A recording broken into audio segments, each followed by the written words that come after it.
Bueno, muy bien, muy buenas tardes. Primero agradecer entonces a la asociación por la invitación que me han extendido. Y bueno, vamos a tocar un tema que definitivamente es muy complejo. Voy a tratar de hacerlo lo más práctico posible, un tema controvertido en lo que respecta a la responsabilidad en obstetricia. Definitivamente la responsabilidad en obstetricia no es un tema nuevo. Tenemos datos, por ejemplo, del año de 1785, en el cual pareciera ser el primer caso de responsabilidad en obstetricia en España. Allí en este caso el médico llevó a una paciente a cesárea con tan mala fortuna que en ese momento fallecieron tanto la madre como el feto. La persona que hizo el procedimiento fue conminada entonces a nunca más volver a realizar este tipo de procedimientos, excepto en casos de extrema necesidad y obviamente contando previamente con el concepto de otro colega. Más adelante, en 1825, en Francia, un nuevo caso de responsabilidad en obstetricia. En este caso, quien atendía al parto encontró los brazos abandonados en canal vaginal, consideró en su momento que se trataba de un óbito fetal, los amputó, llevándose la sorpresa que al momento del nacimiento tenía entonces un feto vivo. Indudablemente fue sancionado y tal vez este sea el primer caso en el cual se aplica lo que hoy en día se denomina una de las modalidades de culpa como la impericia. Bueno, todos sabemos que el parto, desde el punto de vista médico, es un proceso totalmente complejo. Aquí quiero llamar la atención porque y creería en este momento, deberíamos nosotros los responsables de esta atención empezar a sentar las mujeres y concientizarlas de que si bien es cierto es un fenómeno completamente natural, no es un fenómeno que sea exento de riesgos. Y ya vamos a ver más adelante por qué razón hago claridad al respecto. Respecto del tema de la responsabilidad en obstetricia, el Colegio Americano de Obstetras y Ginecólogos ha reportado que alrededor del 80% de los ginecólogos han estado demandados por lo menos una vez durante su ejercicio. De ese 80%, el 25% han sido llamados hasta 4 veces. Y se viene presentando ya en los últimos años en Estados Unidos algo que se ha denominado la crisis de la mala práctica. ¿Eso qué significa? El 15% de todos estos especialistas han dejado la obstetricia por dedicarse a otras áreas que tienen menos riesgos.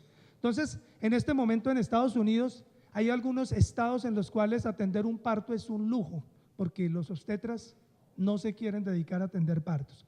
Pero esto es un fenómeno que no es solamente en Estados Unidos, esto es un fenómeno internacional. Por ejemplo, en España se reporta que el 27% de todas las demandas de responsabilidad médica está involucrada la obstetricia. España para el año 2006 reportaba en el segundo puesto la obstetricia. Argentina, latinoamericano, no es ajeno a este fenómeno y el 25% de los casos de responsabilidad médica tienen que ver con obstetricia y especialmente en lo que tiene que ver con la atención del parto. Veamos qué sucede en Colombia. En este estudio realizado por FEPASDE desde el año de 1993 hasta el año 2003, buscaron analizar la prevalencia en las demandas que habían allí y encontraron que ginecología y obstetricia estaba en el segundo puesto. Y de cada 100 obstetras afiliados al fondo, 28 ya estaban demandados. En un estudio más reciente realizado en el Instituto de Medicina Legal en Cali, en la clínica forense, analizaron todas las solicitudes de peritajes que llegaron allí entre el año 2006-2008, 322 solicitudes, de las cuales las más solicitadas eran obstetricia, segundo puesto para medicina general. Y los médicos resultaron siendo el personal de salud más demandado. Un estudio entre el año 2010 y el año 2014 del CENDES, un centro al cual se hacen solicitudes para realizar peritajes y analizar la posibilidad de iniciar un proceso, encontró como allí, después de medicina general, ocupaba el segundo lugar nuevamente la ginecología, ginecobstetricia especialmente. Y cuando nosotros miramos los reportes que hay en el Consejo de Estado, en donde ya se han fallado ciertos casos, para el año 2013, el 22.5% de esos casos fallados tenían que ver con la obstetricia. Y es alarmante y preocupante las cifras. Para el año siguiente había subido un 6%, ubicándose en 28.5%. Bueno, pero ¿por qué son tan frecuentes las demandas en obstetricia? Pues es indudable que un embarazo genera grandes expectativas, no solamente para la futura madre, para el futuro padre, sino para los familiares. Y aquí hay que tener algo muy presente, y es que genera expectativas también en el círculo de amigos más cercano. Es indudable, hay que tener en cuenta que generalmente nuestras mujeres embarazadas son mujeres jóvenes, las cuales gozan de buena salud, gozan de una gran perspectiva respecto de la posibilidad laboral que tienen en su vida. Y hay un concepto que definitivamente yo creo que hay que comenzar a cambiar, y es ese concepto de fenómeno natural. Se ha malinterpretado esto, a mi juicio, y es en la siguiente dirección. Como es un fenómeno natural, creemos que no tiene por qué pasar absolutamente nada. Creemos que no tiene que haber ninguna complicación. Y todos nosotros sabemos que así no tengamos ningún factor de riesgo en un paciente, cualquiera que sea, existe el riesgo de que durante algún proceso, alguna atención médica, algún procedimiento médico, exista algún resultado adverso. Entonces, cuando se presentan estos resultados adversos, pues indudablemente vienen lo que son las reclamaciones, vienen lo que son las solicitudes de indemnización. En obstetricia el riesgo se duplica, no solamente tenemos la madre, una persona sana, una mujer sana que tiene toda una expectativa laboral, toda una expectativa de vida, sino que ya entramos a contar también con un nuevo ser, el cual con mayor razón tiene una gran expectativa de vida. Desde luego este es un factor que hace que en la gran mayoría de casos resulten las indemnizaciones bastante cuantiosas. Otro de los fenómenos que hace que se incrementen las demandas en ginecobstetricia es esos errores que se presentan en la comunicación. Y aquí quiero advertir lo siguiente: errores en la comunicación del médico para con el paciente y errores en la comunicación del médico con su grupo de trabajo. Es importantísimo hoy en día ser claros con los pacientes, con las mujeres embarazadas. Y aquí hay una situación importante que debemos nosotros aprender, especialmente en el nivel primario, y es que nuestras pacientes embarazadas deben ser advertidas desde el inicio de un control prenatal sobre los riesgos que conlleva un embarazo, aún así este no presente ningún factor de riesgo identificado, sobre los riesgos que presenta el trabajo de parto, vuelvo y repito, aún así este no presente ningún factor de riesgo identificado como tal. Existen otros factores de riesgo o otros factores que se han identificado que aumentan también las demandas en obstetricia. El primero de ellos es que cuando se presenta algún resultado adverso, generalmente hay una persona que aconseja demandar, y desafortunadamente se ha encontrado que han sido algunos médicos los que han recomendado que se demande en ese caso. Existe también la percepción por parte de la familia, por parte de la pareja, de que han sido engañados. Existe también la necesidad o ese sentimiento revanchista. Existe también como causa para incoar una demanda esa necesidad de recursos para la manutención de ese recién nacido que posiblemente tenga alguna consecuencia. Los problemas de comunicación al interior del grupo, cuando nosotros trabajamos en la sala de partos, sabemos que las emergencias obstétricas se presentan con cierta frecuencia y la severidad es significativa. Entonces, es en ese momento cuando se debe tener una información rápida y precisa. Y aquí hay una situación a tener presente, y es en los famosos turnos de disponibilidad. Allí definitivamente existe una barrera para que se dé una información clara, concreta. Entonces les presento el siguiente caso. Se comenta a la paciente que llega a la sala de urgencias en sala de partos con 32 semanas de embarazo, con ruptura de 1 hora de evolución y con actividad uterina irregular. Y al parecer el tacto que le realiza, la valoración ginecológica, muestra que hay un cuello permeable. La paciente es valorada por el especialista a las 2 horas siguientes, encontrando ya un expulsivo, una paciente en una dilatación completa, estación de +2, un feto en podálica. Entonces fíjese cómo es importantísimo saber quién me está dando a mí la información al otro lado de la línea telefónica.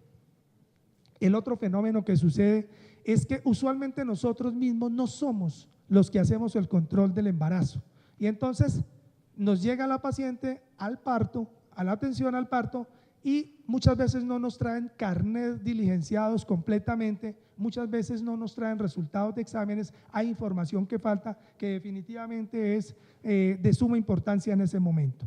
Y otro de los factores de riesgo que se presenta es Cuando muchas veces nos encontramos ante un evento obstétrico en donde requerimos una actuación inmediata, hay dificultades en muchos centros para contar con el anestesiólogo de manera inmediata, o peor aún, la sala de urgencias está ocupada con algunos otros procedimientos, puesto que la importancia que se le da a la sala obstétrica realmente y desafortunadamente en muchos centros de salud en Colombia, terciarios y secundarios, es de una importancia mínima. Y lo ideal sería que una sala de partos contara con su sala de cirugía disponible únicamente para esa área. Este es un ejemplo claro de lo que nosotros vemos en nuestro medio, carnet en donde no sabemos qué tipo de resultados tuvieron los exámenes del primero, del segundo, del tercer trimestre. Esto es de una paciente que ha llegado en trabajo de parto. Otro de los fenómenos que se presenta como causa es lo que tiene que ver con el consentimiento informado.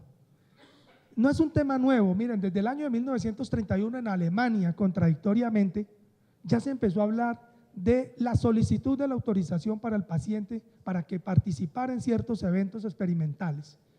Pero al día de hoy es triste ver cómo aún nosotros los médicos seguimos actuando sin obtener el debido consentimiento del paciente, asentimiento como realmente se debe llamar a esta actuación.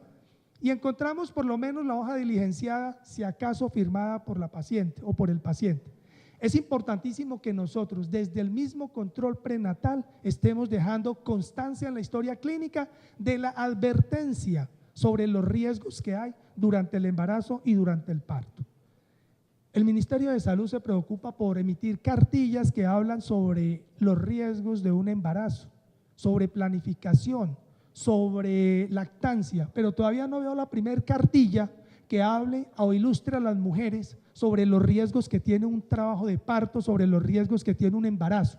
Creería yo que en este caso hay una violación de los derechos sexuales y reproductivos a los cuales tiene la mujer, porque no se les está brindando una información y la gran mayoría de mujeres creen que esto es un fenómeno que no tiene ningún riesgo. Otro de los problemas evidenciados, la falta de historia clínica. Vemos cómo en muchas instituciones ingresa la paciente en trabajo de parto y encontramos unas historias clínicas incompletas. Jurisprudencialmente, la realización de la historia clínica para nosotros los médicos es obligatoria, queramos o no queramos, tenemos que hacerla completa. Y no podemos entonces, por tratarse de una paciente en estado de gestación, omitir datos claves al momento del ingreso. Entonces, no puede uno considerar que se pase por alto el ingreso a una sala de urgencias de una paciente embarazada a la cual no se le da la debida importancia a su antecedente de una púrpura trombocitopénica idiopática, y cuando se valora a la paciente está en ese momento con 8.000 plaquetas y se está en este momento fijándole la atención a otras cosas que tienen menor importancia. La gran mayoría de las demandas en obstetricia tienen que ver con la atención del parto. Es importantísimo diligenciar el partograma. Ese es el documento idóneo. Si bien es cierto, desde el punto de vista probatorio no podríamos decir que sería el único elemento, no. Nosotros podemos tener otros elementos que nos ayuden a demostrar que hicimos una vigilancia de parto, del trabajo de parto, pero definitivamente es el documento idóneo. En nuestras historias clínicas es muy común encontrar cómo tenemos una paciente en trabajo de parto y de un momento a otro esa paciente ha sido operada y vamos a verificar cuál fue la razón para decidir esa cesárea.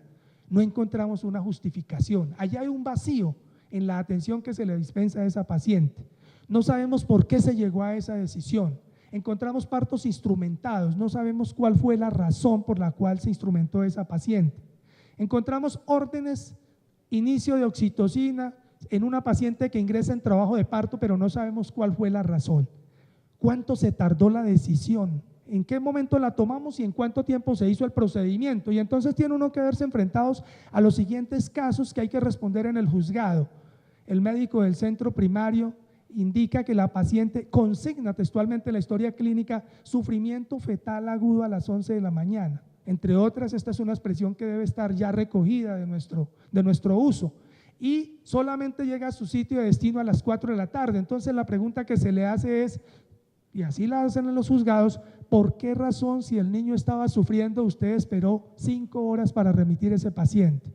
Entonces allí nosotros tenemos que estar alertas, escribir en la historia clínica muchas veces no es, y la gran mayoría de las veces no es responsabilidad de nosotros. Usted ordena remitir un paciente, la ambulancia no se encuentra, el conductor no ha llegado, la ambulancia está llevando otro paciente, y en algunos casos hemos visto cómo la ambulancia se encuentra llevando familiares de los administrativos. Este es un fenómeno que se presenta con frecuencia en las historias clínicas, exámenes que muchas veces no sabemos de qué horas son, exámenes que no sabemos la fecha, y peor aún, algunas veces no están marcados estos exámenes. Elemento cardinal cuando nos enfrentamos a un embarazo que definitivamente tiene cierto compromiso el recién nacido. Los estudios han mostrado que menos del 15% de las placentas en estos casos se llevaban a estudio patológico. Y nosotros sabemos que la patología nos puede ayudar en determinado momento a esclarecer el porqué de ese daño neurológico. No necesariamente tiene que ver con la atención que se le haya dispensado a esa paciente. Tenemos infecciones virales, tenemos infartos placentarios y hoy por hoy podemos hacer uso de los gases de cordón. Falta de documentación en el puerperio inmediato. Allí es importante tener en cuenta y hacer una vigilancia estrecha. El ministerio en Colombia no establece unos parámetros exactos en cuánto tiempo y cada cuánto se deben hacer. En Argentina lo tienen establecido de esta manera. Nosotros en San Juan de Dios lo hacemos de esta manera. Y hay que hacerle un seguimiento y dejar consignado en la historia clínica ese seguimiento que se le hace al puerperio. Quise hablar de esto porque es que las implicaciones que tiene la infección puerperal son grandes, tan así que comprometen la fertilidad de los pacientes y muchas veces se pasa por alto algunas alteraciones de los signos vitales que son muy sutiles, pero que deben llamar la atención en la paciente puérpera. Y no nos detenemos a investigar cómo fue el trabajo de parto, cuánto tiempo de ruptura tenía esta paciente, tenía algún factor de riesgo, algún flujo sintomático previo al parto que pudiera sugerirnos la posibilidad de una infección, y dejamos pasar estos datos por alto. Jurisprudencialmente ha habido gran controversia en nuestro medio con respecto al régimen a aplicar. Y hemos pasado de regímenes objetivos, ya vamos a ver de qué se trata, a regímenes subjetivos. Desde el año de 1940, la jurisprudencia ha sido cambiante, en el sentido de qué régimen imputarle a este tipo de responsabilidades. La Corte Suprema de Justicia en ese entonces, que era quien conocía de todos los temas en los cuales se había involucrado el Estado, comenzó por hacer uso y aplicación de la culpa probada. Incluso en algún momento se llegó a considerar que el ejercicio de la medicina era una actividad riesgosa. Posteriormente, en el año 42, la Corte Suprema dice que la culpa se presume. Nuevamente en el año 59 habla de una actividad peligrosa. Pero bueno, a partir del año 59, con el decreto 268, el decreto ley, el Consejo de Estado asume ya las competencias y comienza a ir elaborando toda una serie de jurisprudencia al respecto, tomando una teoría de origen francés que es la teoría de falla en el servicio. Prácticamente, para resumir, el Estado tiene que cumplir una obligación, el Estado tiene que cumplir unas tareas y cuando se presenta la falla en el servicio fue porque la hizo de manera defectuosa, de manera tardía o no lo hizo, entonces se hace seguramente cargo de una responsabilidad. Pero como hablamos de medicina, entonces el elemento cardinal aquí es el elemento de la culpa y allí tienen que ser demostrados tres elementos entonces, el daño, la falla en el servicio y tiene que haber una relación de causalidad entre esos dos anteriores. Comenzó entonces el Consejo de Estado, teniendo en cuenta que el tema en la parte asistencial se veía por un lado la parte administrativa y por el otro lado el tema del servicio personal, este último es el que ha presentado una gran variación. Entonces hemos hablado de culpa presunta, falla presunta, falla probada y cuando inició el Consejo de Estado arrancó con la falla probada, le descargó toda la responsabilidad al demandante. Posteriormente hubo un pensamiento, un repensamiento de esta tesis y se consideró que era una carga en la cual el demandante estaba en poca capacidad de salir avante, puesto que no conocía el tema médico y le quedaba muy difícil probar las cosas. Entonces se hace uso o se hace aplicación mejor de la falla presunta acudiendo a la carga dinámica de la prueba. Aquí le trasladan entonces la carga al demandado. El demandado es el que tiene que venir a probar que actuó con diligencia, con pericia, con cuidado. Y el demandante sencillamente vamos a probar que hubo un daño y un nexo causal. En otros casos, la obstetricia ha sido vista desde el punto de vista del régimen objetivo. ¿Esto qué significa? Si el embarazo es completamente normal, no tiene por qué haber resultados adversos y todo tiene que salir muy bien. En algunas de sus sentencias, el Consejo de Estado ha dicho: es evidente que un parto normal no puede generar riesgos que no sean susceptibles de previsión y consiguiente control por parte de los médicos. Actualmente el Consejo aplica la tesis de la falla probada, pero como dijimos que no se le podía dejar toda la carga al demandante, entonces se han aplicado unas formas de aligeramiento de la prueba. Las cosas hablan por sí solas y actualmente se da aplicación también a los indicios en la falla en el servicio. Es decir, si el embarazo era completamente normal y hubo algún resultado anormal en el momento de la atención de ese parto, hay un indicio de que hay una falla en la prestación de ese servicio. Se ha hablado de otra tesis, la pérdida de la oportunidad. Dos sentencias para terminar. Esta primera sentencia pues fue decidida bajo la tesis del régimen objetivo y la falla probada. La paciente ingresa inicialmente del 11 de enero a una consulta, se valora, se le da salida con un diagnóstico de un falso trabajo de parto, posteriormente regresa 4 días, se hospitaliza con el mismo diagnóstico, la hospitalizan en la sala de maternidad, en la sala de observación, comienza a presentar actividad uterina, registra la historia clínica que a la 1:30 de la mañana presenta sangrado vaginal, a las 2 de la mañana incremento de la actividad uterina y aumento del sangrado vaginal, y es valorada por la obstetra de turno a las 6:10 de la mañana cuando la recibe, inmediatamente pasando la cirugía, resultando entonces con un feto en paro cardiorrespiratorio y un útero completamente abierto, por lo cual es necesario realizarle histerectomía. En los testimonios que se recibieron y que dio, por cierto, pues el Consejo de Estado, una de las enfermeras que estuvo vinculada en el tema dijo que no era líquido amniótico el que ella había evidenciado a la 1:30 de la mañana, sino que era realmente una hemorragia. La obstetra que rinde el testimonio dice: realmente valorando la historia clínica, todo empieza desde la 1:30 de la mañana, yo la recibí a las 6, ojo vivo al espacio de tiempo que hay allí. Dice uno de los obstetras, el anestesiólogo dice: tuvo que haber sido una ruptura grande para poder darle un compromiso hemodinámico tan grande a esta paciente. Y en otro de los testimonios de algunos de los especialistas decía: si definitivamente el trabajo de parto continúa de manera indefinida, puede terminar en estas situaciones. El Consejo de Estado llama la atención en este caso, puesto que encontró que no había consignación en la historia clínica con respecto a la valoración de la actividad uterina. No hubo consignación de los signos que evidenciaran una inminencia de ruptura uterina, no se le hizo un estudio pelvimétrico a la paciente y la histerectomía obviamente era consecuencia de todo lo que se estaba viviendo en ese momento. Entonces considera el Consejo de Estado en su momento que es un caso que se podía fallar bajo el régimen objetivo y desde luego también, dado que fueron probados todos los hechos, desde el régimen de la falla probada. Otro de los casos: la paciente ingresa a la sala de urgencia refiriendo cefalea ocasional, edema de miembros inferiores y una tensión de 170/105. Para resumir, la hospitalizan. Es una paciente que al día siguiente a las 3 de la mañana, a las 00:30 llegan los resultados, se documenta una proteinuria de 5 gramos, consideran que se trata de una preeclampsia y hacen inmediatamente un manejo activo para inducir el parto. La paciente a las 5 de la mañana presenta un evento eclámptico, la llevan a cesárea, la paciente hace una serie de complicaciones, termina falleciendo y el recién nacido termina con unas secuelas neurológicas bastante graves. En los dos casos hay condenas elevadísimas, en este último caso 160 millones como lucro cesante. En total para todos los demandantes fueron 1.400 salarios mínimos legales mensuales vigentes y a título de pensión de invalidez para ese recién nacido un salario mínimo mensual desde los 18 años hasta que este feto muriera.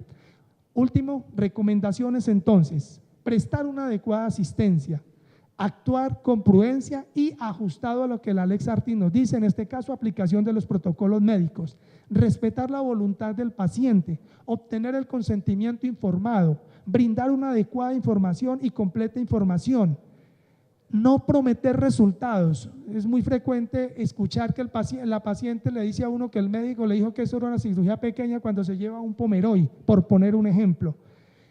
pedir una segunda opinión cuando las cosas no sean claras desde el punto de vista clínico para quien está al frente del caso, fiscalizar a su personal auxiliar. Hay que recordar que existe lo que se denomina la culpa invigilando. Yo respondo por lo que mis auxiliares y el personal a mi cargo hacen.